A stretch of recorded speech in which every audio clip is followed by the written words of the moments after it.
Yeah, I mean, we've also continued to go down funnel with our offering. So we've always been sort of looked at as traditionally a list to lead service. We have, tons of tools that make advertising more efficient and effective. So GPT plays into that. Hello, and welcome to Sink or Swim, a weekly podcast brought to you by Rentsync, where we take a deep dive into the PropTech, multifamily, and rental housing industry. In each episode, we uncover the technologies and strategies used to help overcome operational challenges and increase the value of your multifamily investments. So, let's get into our conversation today. All right, welcome back to another episode of Sink or Swim, the podcast where we take a deep dive into the multifamily, PropTech, and rental housing industry. I'm happy to be joined in person with Max Steinman. Thanks for having me back on the show. In person, first live podcast for anyone listening to audio. Go to YouTube, check out the full clip, but we're filming in Toronto today. It's a beautiful sunny day. Happy to have our CEO on board. Yeah, thanks for having me right here in head office. This is experimental, but I think it should work out, and hopefully we can start bringing a video format to this podcast on a go-forward basis. 100%. Very excited. So we're back after a little spring break, a little hiatus. Wanted to bring Max on. It's been a while since you've been on the podcast, a little over a year. I know a lot's changed with Rentsync, the rental housing industry. I know you've got a lot of thoughts and opinions. So we wanted to have you on to discuss a lot of changes. So first and foremost, let's start with the tech side of things. Rentsync is a leading player in the PropTech game. We have a very innovative platform. We've made a lot of changes over the year. So why don't you take us through some of the exciting changes that have happened at Rentsync? Yeah. Where do I start? Maybe with acknowledgement that you called me opinionated. So I agree. I'm opinionated. I'm kind of excited to share my thoughts and opinions on the podcast today. So Rentsync's had a fantastic year, and we've had some really awesome and recent announcements to our platform, one of them being ChatGPT. We've been working on our brand from a Rentals.ca perspective, really working at growing that brand across the country. So we've had a lot of effort focused towards that. And we've continued to focus on bringing a better customer experience forward for multifamily marketers just in general throughout all sorts of tweaks and changes to the product, but also to our team to provide better customer service. So let's go back to the one point you just made, ChatGPT. We've talked about it on the podcast a few times, with our friends at Main Street. It's a big topic right now. It's impacting many industries. We like to see it as a positive. And as you mentioned, recently we've integrated with ChatGPT. So why don't you take us through a little bit more about that and how it can affect some of our clients, future clients, and how it can make life a little bit easier for property managers? I think, I was very much encouraging of our platform team to be at the forefront of the industry on this. It's one of those trendy topics. There's been many in the last few years, whether it's crypto or blockchain or NFTs. As a tech company, as those things are coming at you, you need to evaluate them and think what is applicable to our business and should we jump on that bandwagon. And with GPT, it was the first time where the answer was absolutely. It was just so immediately available. And we heard almost right away from our own clients. And as you mentioned, we had Main Street on the podcast. I guess it was probably like four or 5 weeks ago that came out now. Great episode, by the way. Shout out to Addie and the team over there. So go check out that episode if you've got a little bit of time. But we started to hear from clients right away. They're using GPT. And so that's a signal, we have to look at this. We have to figure out how to incorporate it into our product. So we're validating with customers, figuring out how they're using it, how they think it's going to be used in the future. Immediately, the first and easiest and most applicable use case was in sort of the creative space, helping to write property descriptions. And we looked at what we have in terms of data in our platform. We have all the amenities, we have the pricing, we have the area, the neighborhoods, and we thought, why not create some automation where we leverage GPT's power and allow that to augment, the average marketing manager, marketing coordinator to more efficiently write property descriptions, perhaps more effectively as well. Not to replace, but to just provide a faster, more effective way to bring a really quality property description forward. So that's where we're starting with it. Full integration. You won't have to log into GPT separately. You'll have access to this right in the back end of the platform, and you'll be able to generate property descriptions using your own data and some additional prompts to create these gorgeous, beautiful property descriptions. And I've tried it a few different times, and the results are honestly incredible. So I'm really excited for that to be unlocked for our clients and for them to start using it. And that's pretty much in beta stage right now, right? Yeah, we're just taking on our first couple beta clients. But honestly, we should have this out, in 3 to 4 weeks to a wider audience. So maybe even by the time this podcast episode does air, hopefully we've got more and more clients on there. Yeah, it's very exciting. Rentsync aside, what are your kind of thoughts on ChatGPT in general and AI, and maybe how you see it impacting other aspects of the rental housing industry? Yeah, it's hard to say. It's evolving very quickly. I think the immediate application is more on the creative side. So, that doesn't necessarily just lend itself to marketers. It could lend itself to leasing agents as well, and how they craft, emails and lead nurturing through their sales processes.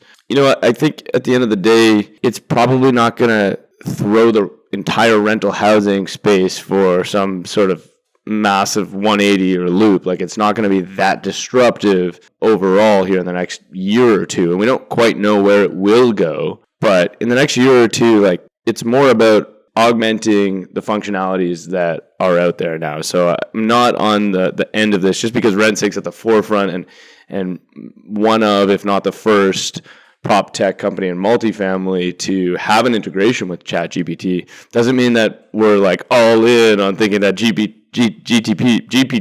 is going to replace everything. That's not really our theory right now. We just want to bring the most useful tools to our clients that we possibly can, Very exciting. As Max mentioned, this podcast will be out in a week or so. Hopefully we're a little bit farther down with the ChatGPT integration. If you go to Rentsync.com, there will be a place where you can, inquire about how you could possibly add that to your platform. So definitely check that out. Moving on, you mentioned another very, exciting major achievements in the company, and that's really the growth of the Rentals.ca brand. We hired a brand ambassador, which I'll let you, discuss a little bit more. But yeah, take us through kind of the evolution of Rentals.ca over the past year. Yeah, so Rentals.ca for the last 4 or 5 years has been this growing sort of organic brand in the country. I think it has been the leading brand in terms of ILSs, rental listing sites, but it hasn't taken that sort of quantum leap to become a household brand name. And that was our goal this year in 2023. It was, let's turn Rentals.ca into a full-blown household brand. You're here in Canada and you think of household brands. You think of, Loblaw Corporation and Shoppers Drug Mart, and you think of also Loblaw Corporation. You think of Air Canada, and you think of, TD and Scotiabank. And when you stop people on the street and you say, hey, name the biggest pharmacy in Canada, they say Shoppers Drug Mart. You stop people, say name the biggest airline in Canada, and they say Air Canada. That's our goal. And, we're starting to do a lot of brand surveys like that, and we are in that lead position right now, but, creating that delta, creating that gap where it's just so obvious to everybody. That's where it's moving. There is brand recognition, but it's taking that next step. So we brought in a brand ambassador for the first time this year. That's Jack Armstrong, voice of the Toronto Raptors, very sort of beloved character in Toronto, but also nationally. Really nice guy as well. Had the benefit of going for a lovely dinner with him downtown in Toronto a couple weeks ago, and we shared some great conversation and laughs. And he really believes in this vision as well. So we've put together a number of television commercials, YouTube commercials, and received like unbelievable feedback. I think one of our YouTube videos is well over 1 million views now. This is all coupled with out-of-home advertising and offline marketing initiatives such as billboard advertising. We've hit Toronto pretty hard, and we're going to hit a lot of other cities in the coming months during rental season. So it's all about building up those brand impressions, which is a little bit of a deviation from our more traditional strategy of digital, which we're continuing on really heavily. But, building the brand goes beyond Google search. And that's what our focus is on now. So I think, to our clients and to the renters out there, they're going to see this quantum leap this year, or at least that's our hope. And Matt, you're going to play a big part in that as well. So we're excited for that. Max kind of buried the lead there a little bit too. He does a really, really good Jack Armstrong impression. I don't know if he wants to unleash it right now, but maybe if you ever cross paths with him, he can bring it out for you. I don't know if anybody does a good Jack Armstrong impression. He does I do the Rentals.ca, but that's as good as it gets. So We'll take it. Now, those were two really good achievements for the company in the last, year or so. Thinking a little bit broader, what are some other, trends or, anything that you're kind of excited about or kind of have your eye on for the company in the next year? Yeah, so we've also, this is all in coordination with a launch of what we call the Rentals.ca network. And that's taking a number of sites across the country and creating packaged listing services that you can buy together, what we call a bundle. And our sales team says bundle up. So that's in coordination with this on sort of the B2B side. And so, in the US, the ILS space is quite consolidated. There's 3 or 4 leading brands, and under those brands are networks of several listing sites. And, that's essentially where we're bringing it now. So we have 5 or 6 different listing sites that are really strong in certain markets. Louis.ca out in Quebec literally translates, for those who aren't bilingual, including myself, translates to rentals.ca essentially in Quebec. And then got Rent Faster out in Alberta, has pretty much been the market leader in that in both Calgary and Edmonton for the last decade, including Rent Board as well, which is a really great rural brand. A lot of rural markets still use Rent Board. And TorontoRentals.com and Rent Canada, which has always been really popular in Winnipeg, right in the center of the country. So bringing all these together to create a national listing site network and bundle package, that's something that's going to be a huge part of 2023 for our growth and a really great value proposition for our clients and how they buy advertising. So look out for that. We're very, very excited about that initiative. And it all kind of comes under that umbrella of creating this sort of unified household brand under the lead brand, which is Rentals.ca. So definitely that's probably the other huge factor out there, or a huge thing to look out for. Would you say there's anything else on more of the Rentsync platform side that you'd be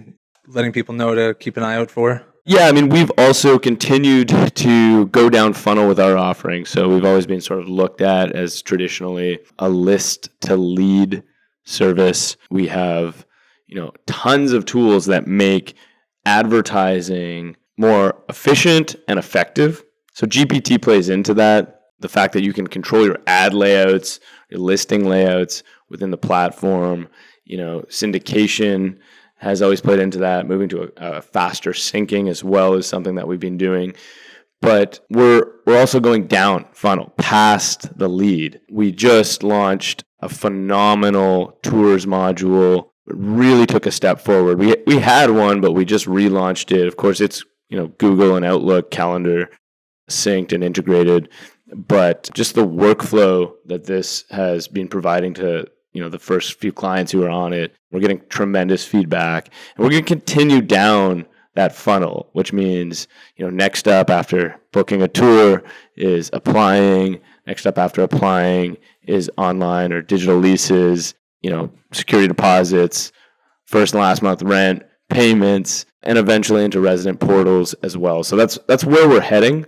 It's the right strategic direction for us, and so we'll continue to make strides towards that in 2023. It's really important for us strategically. We do it in order. We tend to find we have a lot more success when we do things in order versus out of order. But it's also tough because we get a lot of inquiries and clients who want us to do specific things now. But in order for us to deliver a really good package, we have to kind of move in order for sure. Like what you hear so far? Make sure you never miss an episode by clicking the subscribe button now. This podcast is made possible by listeners like you. Thank you for your support. Now let's get back to the show. All right, so now we want to move on to some more industry-related questions. As I mentioned off the top, it's a podcast that talks about the rental housing industry. I know you're very opinionated when it comes to this topic. You're a little outspoken on social media, but that's just because you're really passionate about the industry and you want to see positive changes happening. So, a lot of people throw this word around, housing crisis, but really, as we've talked about on this podcast over the past few months with guys like Tony Irwin from FERPO and, Peter Sean Taylor, who came on and really shed some light onto some of the issues going on, it's a supply issue. First and foremost, we're experiencing a bit of a supply issue in major markets, really across Canada. There isn't really a major market that's not experiencing a slowdown with supply. So when you hear that, what do you think about, or when you're talking with clients and colleagues, like how do you kind of start the conversation with why we're facing a supply issue and, how you can kind of see us getting out of it a little bit? Yeah, and it's something that I've changed my opinion on through the last 2 years. The word housing crisis, I actually didn't really believe in that for a period of time, and maybe that was me being naive. Or it's the definition of what is a housing crisis. I do think we're in a crisis state. Maybe not full blown yet, but based on what's happening, we're well on our way to a very large problem in, as you said, every major Canadian market, even in rural markets. Secondary and tertiary markets are going to a place that is not sustainable, not affordable. And the reason I've changed my mind, and I actually do call it a crisis now, is because it's a policy crisis. The policies that are in place today by all three levels of government have created a crisis.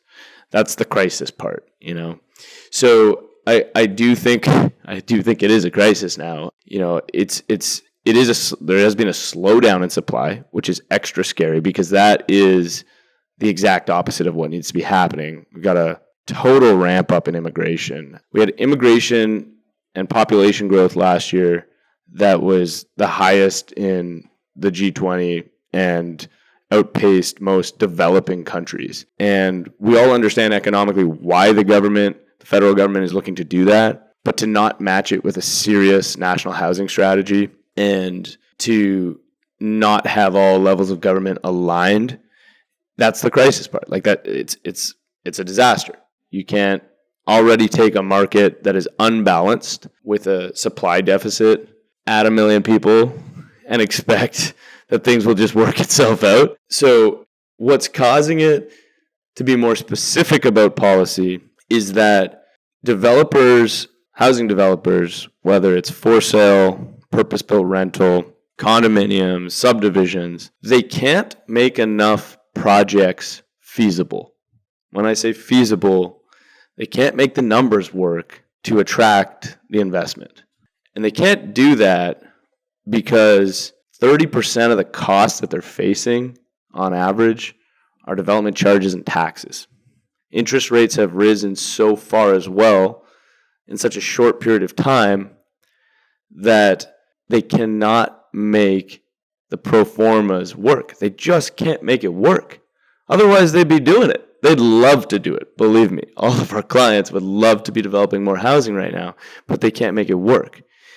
And the reality is, everybody looks at rents and they go, well, with rents rising 20, 30% in some areas, how does that not make the numbers work? The reality is 20, 30% is nothing compared to the level of increase that they've experienced on the taxes side, on the development cost side, capital cost to develop construction costs, and the financing costs have gone up way more than 20 to 30%. Going from interest rates where you get financing 2% to financing of 5% is way more than a 30% increase. So these pro formas just don't work. They don't work. And there's not enough margin. And you can't force private developers to do things that don't financially work out. And so the fact that the public sector and the government has been so slow to respond to those changing economic environment is the reason that now we're facing a slowdown in supply when there's a huge increase in demand. That's the scary part. That's the crisis part. And then you start getting policymakers who don't quite understand the situation, but look at it at face value.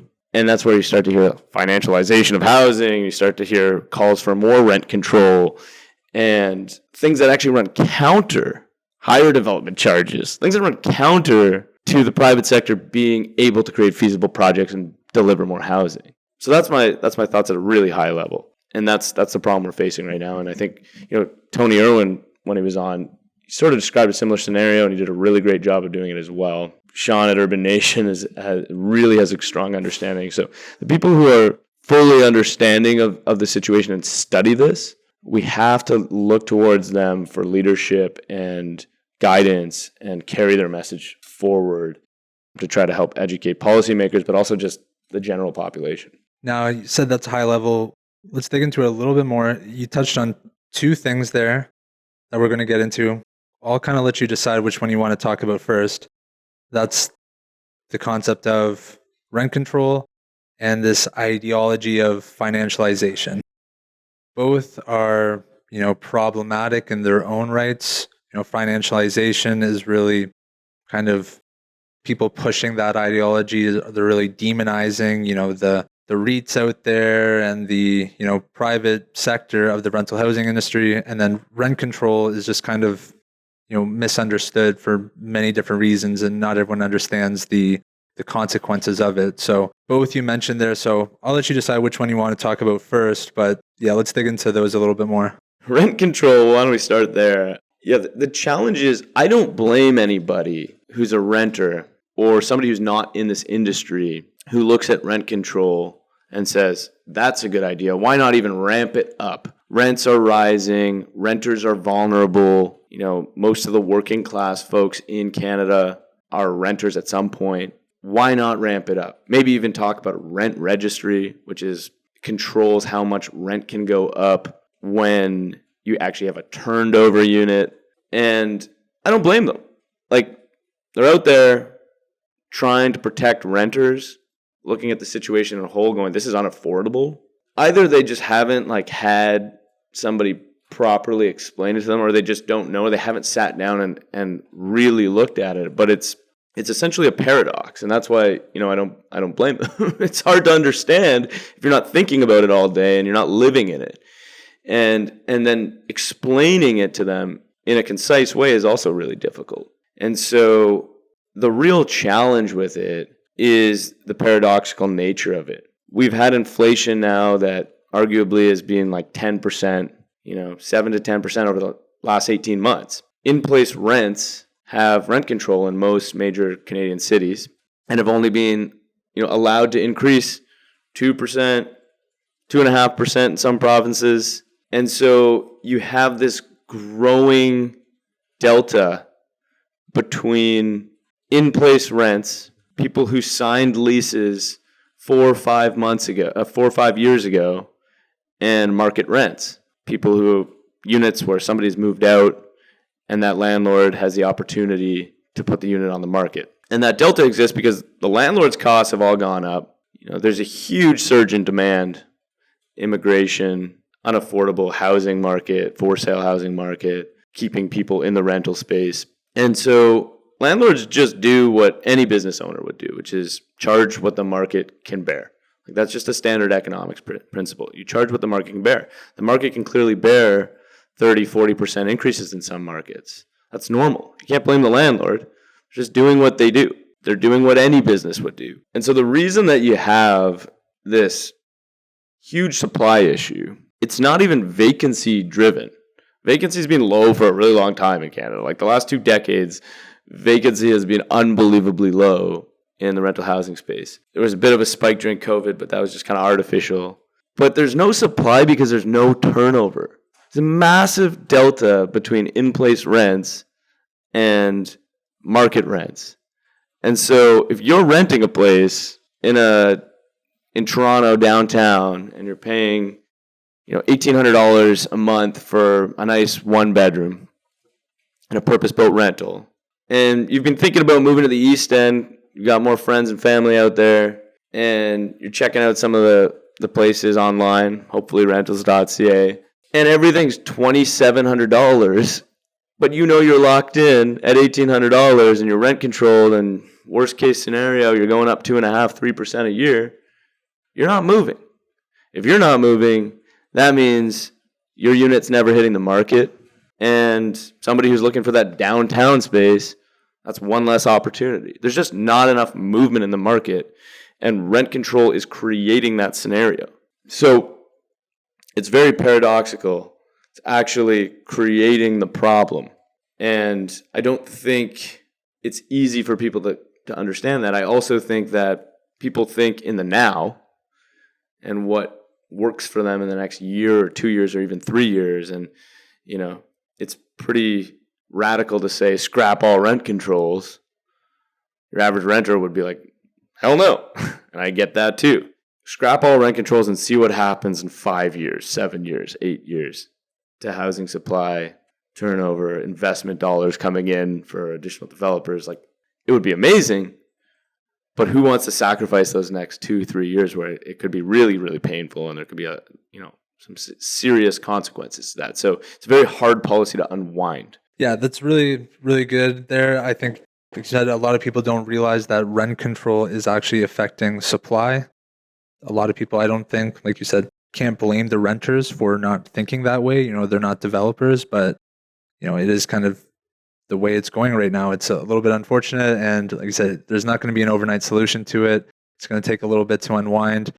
Are there any other countries or other areas that you've seen like success with rent control, or the opposite, that have seen success with no rent control? No, like rent control, like it's a consensus among all economists that rent control has negative consequences in the long term. There's no market I'm aware of on earth where rent control has worked out, where the renter actually wins in the long run. It always comes back to hurt the rental industry from the renter side. Quite the opposite. There are markets in Canada that don't have rent control and have some of the most affordable housing situations, Alberta being one of them. You just have to look at the supply demand, and it's healthier. It's much healthier. Like, things have even tightened up there, but you're still looking at like 3 to 4% vacancies, not sub 2%.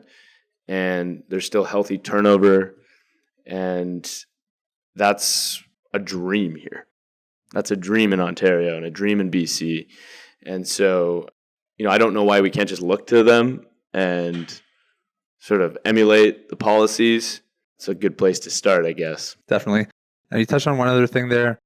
The renters losing in the long run because of rent control, which is supposed to, in theory, help them. Another topic that we just talked about, financialization, is something else that, is being proposed, taking away the private sector, putting the onus more on the government to provide affordable housing. This, in theory, is supposed to help renters in the long run, but there's many reasons why this idea won't help them. So that's a lot to unwind there. So let's start a little bit at the beginning with financialization. I'm going to read you a headline. Financialization, the battle over the future of rental housing heats up. So when you hear that, what are your initial thoughts on the idea of financialization? I don't know if it's an idea. I think it's just, a synonym for capitalism.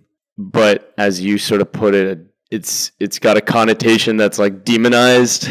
Of course, housing as an industry and rental housing in particular is financialized. Of course, it's a free market somewhat. Of course, you got things like rent control. That's how industry works. We do live in a capitalist society, probably not one of the freest markets in, the G20, but a pretty free market economy in general in Canada, probably taken some steps back in the last decade or so in terms of all of our industries, across all of our industries and how free market we are. But, comparatively to the rest of the world, free market economy.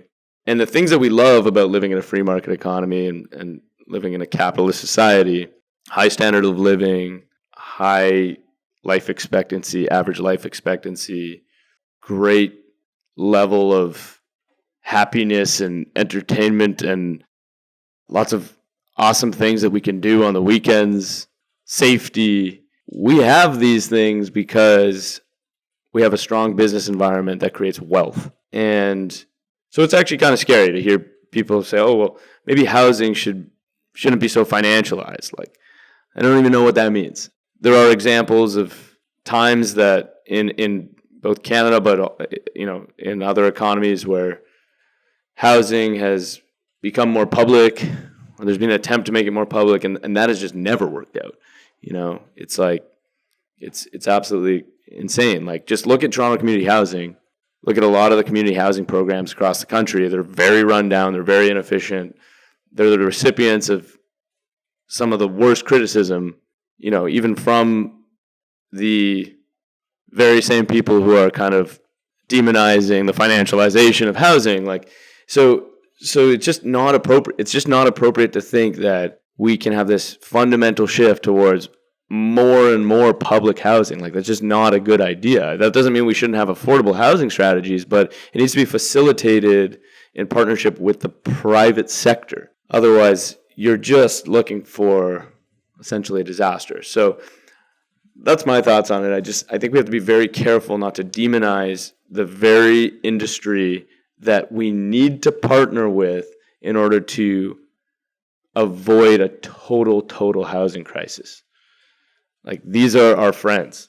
These are the people who give us any hope of pulling ourselves into a balanced market again in, 3, 4, 5, 6, 7, 8 years, however long it takes. If and when we get there, it's going to be because of the private sector. So, and they have the right to earn profits. The other funny thing about it is, everybody always gets upset at large corporations. A lot of these REITs, some of these are public REITs. The owners of the REIT are the public. Like, these are publicly traded stocks. They exist in people's mutual funds. The middle class, in many ways, owns these corporations and benefits from them profiting. So it can be easy to demonize corporations. At the end of the day, like, they're just creating wealth in the economy, right? That flows back in. So It's very well put. What I think a lot of people don't realize either, well, you mentioned a little bit Toronto housing, community housing. There's really bad examples out there. You can just search them of how it's, collapsed, really. These buildings have collapsed where on paper it might make sense. Sure, let's take away the for-profit. Let's let the government build affordable housing. But as you mentioned, it's these REITs that have the capital that are going to maintain these buildings. They're going to actually invest money into it. People want a nice place to live. They're the ones that are going to renovate when somebody moves out. They're increasing, their portfolio's worth, but they're also increasing the living conditions. That's what I think a lot of people don't understand when they think about, government funded housing sounds great on paper, but in reality, I don't think it's ever worked anywhere in the world. I can't point to one example. probably not. Challenge you to point to an example and send Matt a message. It's funny you mentioned like renovations as well. Like, there's a trend going on right now in the industry where there's the Toronto mayoral race going on and a huge topic, but this is across the country as well, is like the concept of renovictions and, how do we protect tenants from renovictions? And like, it still leads back to supply. The reason that renovictions are on the rise is because landlords are stuck in a position where they have tenants who have signed leases 5, 7, 8, 10 years ago, have only been able to raise the rent at 2 or 2.5% a year, while all of their costs, their energy costs, their water and waste costs, their maintenance costs have all gone up 30, 40, 50%, their taxes. And, a lot of these people are just small business or mom and pop landlords. And they rely on this income, to put bread on their table. And of course, like, if they're not able to charge a reasonable rate, like, they're looking to try to replace the tenant. So it drives a wedge, that rent control issue. Once again, it drives a wedge between the best interest of the tenant and the best interest of the landlord. And it's this like kind of not natural market dynamic. Like, normally you're out there trying to, in most industries, have a good customer service experience with your customer and retain customers. But when you have these sort of counterintuitive policies like rent control, it actually does the opposite. It's like, I want to be a bad landlord. I want my person to just move out. I don't want to have to do the rent eviction thing if I don't have to. Let's just be such a jerk that the person eventually moves out. That's the best case scenario. Worst case scenario, okay, I'll renovate my kitchen and my bathroom and main floor and we'll get this person out of here. Like, and that sucks. It sucks for everybody. Like, so these policies are leading into their next problem that they're trying to solve for now. And so it really is this kind of like cascading effect. Yeah, it's not really good for anyone, is it? There's a lot of people fighting the good battle for us right now. Our friends at FERPO, Tony Irwin, friends at CFA, John Dickey, and we're recording this May 4th.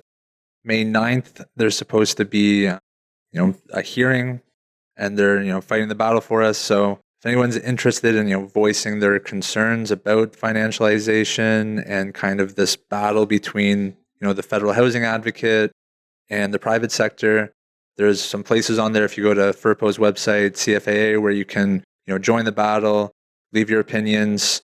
It's going on as we're recording right now. So stay tuned on that. Good luck to those guys. We love them. So hopefully we can keep fighting that battle and make sure that we're not seeing any more, negative feedback from the federal housing advocates. Moving on to a more positive note, I think there are some things going on in the industry that are trying to, maybe not solve the housing crisis, but steer in the right direction.